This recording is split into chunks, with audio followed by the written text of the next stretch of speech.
ಎಲ್ಲರಿಗೂ ನಮಸ್ಕಾರ ವೀಕ್ಷಕರೇ, welcome back to my channel. ನಾನು ಅನುಶ್ರೀ. ನಾನು ಇವತ್ತಿನ ದಿನ ಶಿವಪುರಿನ ಯಾವ ರೀತಿ ಮಾಡೋದಂತ ತೋರಿಸ್ಕೊಡಕತ್ತೀನಿ ರೀ. ಯಾರೆಲ್ಲ ನೀವು ನಮ್ಮ ಚಾನಲನ್ನು ಸಬ್ಸ್ಕ್ರೈಬ್ ಮಾಡ್ಕೊಂಡಿಲ್ಲ, ಪ್ಲೀಸ್ ದಯವಿಟ್ಟು ಸಬ್ಸ್ಕ್ರೈಬ್ ಮಾಡ್ಕೊಳ್ರಿ. ಹಾಗೆ ಬೆಲ್ ಬಟನ್ ಮೇಲೆ ಕ್ಲಿಕ್ ಮಾಡಿ ಒಂದು ಲೈಕ್ ಮಾಡಿರಿ. ಬನ್ರಿ ಇವತ್ತಿನ ನೋಡಿ ನಾವು ಸ್ಟಾರ್ಟ್ ಮಾಡೋಣಂತ. ನಾನು ಇಲ್ಲಿ ಒಂದು ದೊಡ್ಡ ಲಿಂಬಿನ ಗಾತ್ರದಷ್ಟು ಹುಣಸೆಹಣ್ಣನ್ನು ನಾನು ನೀರಲ್ಲಿ ಒಂದು 2 ನಿಮಿಷ ನೆನೆಯಾಕ ಬಿಡಾಕತ್ತೀನಿ ರೀ. ಇದು ನೆನಿಲಿ. ಹಾಗೆ ನಾವಿಲ್ಲಿ ಪಾನಿ ರೆಡಿ ಮಾಡ್ಕೊಳ್ಳೋಕೆ ನಾನು ಏನೇನು ಹಾಕೋ ತೊಗೊಂಡಿದ್ದೀನಿ ಅಂತ ನಾನು ಒಂದೊಂದಾಗಿ ಹೇಳ್ತಾ ಹೋಗ್ತೀನಂತ. ಇಲ್ಲೊಂದು ಜಾರ್ ತೊಗೊಂಡು ಕ್ಯಾರ ಒಂದು ಹಿಡಿಯಷ್ಟು ಕೊತ್ತಂಬರಿನ ಕ್ಲೀನಾಗಿ ವಾಶ್ ಮಾಡಿಕೊಂಡು ತೊಳ್ಕೊಂಡು ಕ್ಯಾರ ಹಾಕ್ಕೊಳ್ರಿ. ಹಾಗೆ ಅರ್ಧ ಹಿಡಿಯಷ್ಟು ನಾನು ಪುದೀನನ ಹಾಕಾಕತ್ತೀನಿ ರೀ. ಒಂದು 2 ಇಂಚಿನಷ್ಟು ಅಲ್ಲನ ಹಸಿ ಶುಂಠಿನ ತೊಳೆದ್ಬಿಟ್ಟು ಮತ್ತು ಮೆಣಸಿನ್ಕಾಯಿನ ಖಾರಕ್ಕೆ 3 ಮೆಣಸಿನ್ಕಾಯಿನ ಹಾಕಾಕತ್ತೀನಿ ರೀ.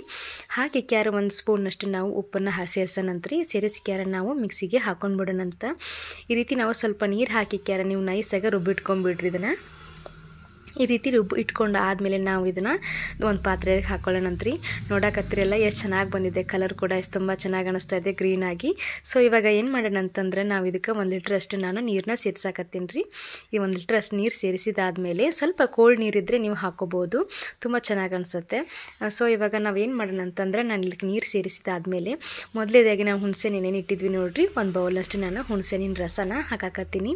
ಈ ರೀತಿ ಮತ್ತು ಹುಳಿ ಇರೋದ್ರಿಂದ ತುಂಬ ಚೆನ್ನಾಗಿ ಬರುತ್ತೆ. ಹಾಗೆ ನಾವು ಸ್ವಲ್ಪ ಲೆಮನ್ ಫ್ಲೇವರ್ ಬರಲಿ ಅಂತ ಅದು ಟೇಸ್ಟ್ ತುಂಬ ಚೆನ್ನಾಗಿ ಅನಿಸುತ್ತೆ ಅಂತ ಒಂದು ಅರ್ಧ ಹೋಳಷ್ಟು ನಾನು ಲಿಂಬೆಹಣ್ಣನ್ನ ರಸನ ಹಾಕಾಕತ್ತೀನಿ ರೀ. ಈ ರೀತಿ ಸ್ಕ್ವೀಜ್ ಮಾಡಿ ಹಾಕಿಬಿಡ್ರಿ ನೀವು. ಇದಾದ್ಮ್ಯಾಗ 1 ಸ್ಪೂನ್ನಷ್ಟು ನಾನು ಜೀರಾ ಪೌಡ್ರ್ ಹಾಕ್ತಾಯಿದ್ದೀನಿ. ಹಾಗೆ ಒಂದು ಅರ್ಧ ಸ್ಪೂನ್ನಷ್ಟು ನಾನು ಚಾಟ್ ಮಸಾಲನ ಹಾಕಾಕತ್ತೀನಿ ರೀ. ಸೊ ಚಾಟ್ ಮಸಾಲ ಹಾಕೋದ್ರಿಂದ ಫ್ಲೇವರ್ ಚೆನ್ನಾಗಿ ಬರುತ್ತೆ. ಹಾಗೆ ಜೀರಾ ಪೌಡ್ರು ಡೈಜೆಷನಿಗೆ ಒಳ್ಳೆಯದು, ಅದು ಕೂಡ ತುಂಬ ಚೆನ್ನಾಗಿ ಅನಿಸುತ್ತೆ. ಇವಾಗ ನಾವು ಏನು ಲಿಂಬೆಹಣ್ಣು ಹಿಂಡಿದ್ವಿ ನೋಡಿರಿ, ಅದನ್ನ ಇದರಲ್ಲಿ ಹಾಕಿಬಿಡೋಣಂತ. ಯಾಕಂದರೆ ಫ್ಲೇವರ್ ತುಂಬ ಚೆನ್ನಾಗಿ ಬರುತ್ತೆ, ಲೆಮನ್ ಫ್ಲೇವರ್ ಬರ್ತಾ ಇರುತ್ತೆ. ಸೊ ಇವಾಗ ನಾವೇನು ಮಾಡೋಣ ಅಂದರೆ ಇದನ್ನು ಮಿಕ್ಸ್ ಮಾಡಿ ಇಟ್ಕೊಂಬಿಡೋಣ ರೀ. ಮಾಡಿ ಇಟ್ಕೊಂಡಾದ್ಮೇಲೆ ರುಚಿಗೆ ತಕ್ಕಂಗೆ ನೋಡ್ಕೊಂಡು ಕ್ಯಾರ ನಿಮ್ಗೆ ಹೆಂಗೆ ಉಪ್ಪು ಬೇಕು ನೋಡಿರಿ, ಒಂದು ಉಪ್ಪು ಹಾಕಿರಿ. ಹಾಗೆ ನಾವಿಲ್ಲಿ ಉಪ್ಪು ಮತ್ತು ಖಾರ ಹಾಕಿದಾದ್ಮೇಲೆ ಮತ್ತು ಹುಳಿ ಹಾಕಬೇಕಲ್ರಿ. ಸೊ ಹಾಗಾಗಿ ಒಂದು ಸ್ಪೂನಷ್ಟು ನಾನು ಇದನ್ನು ಬೆಲ್ಲನ ತೊಗೊಂಡಿದ್ದೀನಿ. ನಾನು ತೊಗೊಂಡ್ಬಿಟ್ಟು ಕ್ಯಾರ ಈ ರೀತಿ ನೀರಲ್ಲಿ ಮಿಕ್ಸ್ ಮಾಡ್ಕೊಂಡು ಕ್ಯಾರ ಹಾಕಾಕತ್ತೀನಿ ರೀ. ಇದು ಹಾಕಿದ್ದಾದ್ಮೇಲೆ ನಾವು ಇದನ್ನು ಒಂದು ಪಾತ್ರೆಗೆ ನಾವು ಸೋಸ್ಕೊಂಬಿಡೋಣಂತ್ರಿ. ಯಾಕಂದರೆ ಈ ರೀತಿ ಕೊತ್ತಂಬರಿದು ಇದೆಲ್ಲ ಹಾಕಿರತ್ತಲ್ಲ, ಸೊ ಅದು ಬಾಯಲ್ಲಿ ಸಿಗಬಾರ್ದು ಅನ್ನೋ ಕಾರಣಕ್ಕಾಗಿ ನಾವು ಇದನ್ನು ಸೋಸ್ಕೊಳ್ಳಾಕತ್ತೀವಿ. ಈ ರೀತಿ ನೀವು ಚೆನ್ನಾಗಿ ನೀಟಾಗಿ ಸೋಸ್ಕೊಂಡಾದ್ಮೇಲೆ ಈ ರೀತಿ ಪಾನಿ ರೆಡಿ ಆಯಿತು. ನೋಡಿದ್ರಲ್ಲ, ಇದನ್ನು ನಾವು ಸೈಡಿಗೆ ಇಟ್ಬಿಡೋಣ ಅಂತ. ಇವಾಗ ಏನು ಮಾಡ್ಕೊಳ್ಳೋಣ ಅಂತಂದ್ರೆ ನೆಕ್ಸ್ಟ್ ನಾವು ಒಂದು 3 ಆಲೂಗಡ್ಡೆ ನಾನು ಮೇಲ್ಗಡೆನ ಸ್ಕಿನ್ನ ತೆಗೆದಿದ್ದೀನಿ, ಕ್ಲೀನಾಗಿ ವಾಶ್ ಮಾಡಿಟ್ಕೊಂಡು ಕ್ಯಾರ. ಹಾಗೆ ನಾನು ಒಂದು 5-6 ಗಂಟೆ ನಾನು ಹಸಿ ಬಟಾಣಿನ ನೆನೆ ಹಾಕಿದ್ದೆ ರೀ. ಬಟಾಣಿನ ಇದು ಇವಾಗ ನಾವು ಒಂದು ಬೌಲ್ನಷ್ಟು ನಾನು ಬಟಾಣಿನ ತೊಗೊಳ್ತಾ ಇದ್ದೀನಿ. ಇದು ತೊಗೊಂಡಾದ್ಮೇಲೆ ಕುಕ್ಕರಲ್ಲಿ ನಾವು ಸ್ವಲ್ಪ ನೀರು ಹಾಕ್ಕೊಂಡು ಕ್ಯಾರ ಒಂದು 2 ವಿಸಲ್ನ ಕೂಗಿಸ್ಕೊಂಬಿಡೋಣಂತ್ರಿ. ಸೊ ಇವಾಗ ನಾವು ಇದನ್ನು ಬೇಯಿಸಿಟ್ಕೊಂಡ್ಬಿಟ್ವಿ ಅಂತಂದ್ರೆ ಅದರಲ್ಲಿ ತುಂಬಾಕ ಚೆನ್ನಾಗಿ ಅನಿಸುತ್ತೆ. ಸೊ ಇವಾಗ ನಾವು ಇಲ್ಲೇನು ಪುರಿ ರೆಡಿ ಮಾಡ್ಕೋಬೇಕಲ್ರಿ. ಇಲ್ಲಿ ನಾನು ರೆಡಿಮೇಡ್ ಪುರಿನ ತೊಗೊಂಡಿದ್ದೀನಿ. ಅದನ್ನು ನಾವು ಎಣ್ಣೆಯಲ್ಲಿ ಕರ್ಕೊಳ್ಳೋಣಂತ್ರಿ. ಸೊ ಕರಿಯಾಕ ಎಣ್ಣೆ ಹಾಕಿದಾದ್ಮೇಲೆ ಈ ರೀತಿ ನಾವು ಎಣ್ಣೆನ ಸ್ವಲ್ಪ ಕಾಯಿಸಿಟ್ಕೋಬೇಕ್ರಿ. ಕಾಯಿಸಿಟ್ಕೊಂಡು ಕ್ಯಾರ ಪುರಿ ಹಾಕಿದ್ವಿ ಆದಮೇಲೆ ನಾವು ಲೋ ಫ್ಲೇಮಲ್ಲಿ ಇಟ್ಬಿಡ್ರಿ, ಯಾಕಂದ್ರೆ ಹೊತ್ತತ್ತ. ಸೊ ಹಾಗಾಗಿ ಈಗ 2 ಸೈಡನ್ನು ಈ ರೀತಿ ಹಿಂಗೆ ಮಾಡ್ತಾಯಿದ್ರೆ ಪುರಿ ಬೇಗ ಚೆನ್ನಾಗಿ ಉಬ್ಬಿ ಬರುತ್ತೆ.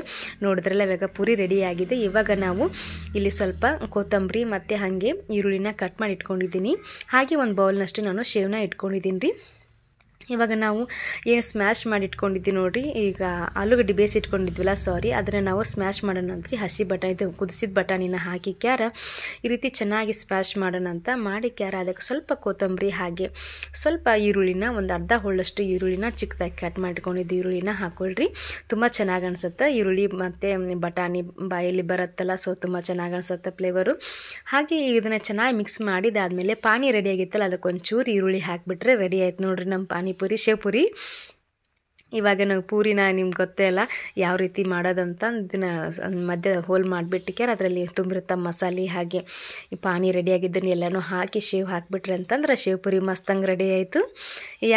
ಯಾರೆಲ್ಲ ನಮ್ಮ ಚಾನಲ್ ನೀವು ನೋಡಿದಿರ ತುಂಬ ಥ್ಯಾಂಕ್ ಯು ಸೋ ಮಚ್. ಹಾಗೆ ಒಂದು ಸಲ ಟ್ರೈ ಮಾಡಿ ನೋಡಿರಿ, ಹೆಂಗೆ ಅನಿಸ್ತಂತ ಕಮೆಂಟ್ ಮಾಡಿರಿ. ಮತ್ತು ನಾನು ಮುಂದಿನ ವಿಡಿಯೋದಾಗ ಸಿಗ್ತೀನಂತ್ರಿ. ನಮಸ್ಕಾರ ರೀ. ಅಲ್ಲಿವರೆಗೂ ನೀವು ಈ ಶೇವ್ಪುರಿನ ಟ್ರೈ ಮಾಡಿ ನೋಡಿರಿ ಒಂದು ಸಲ.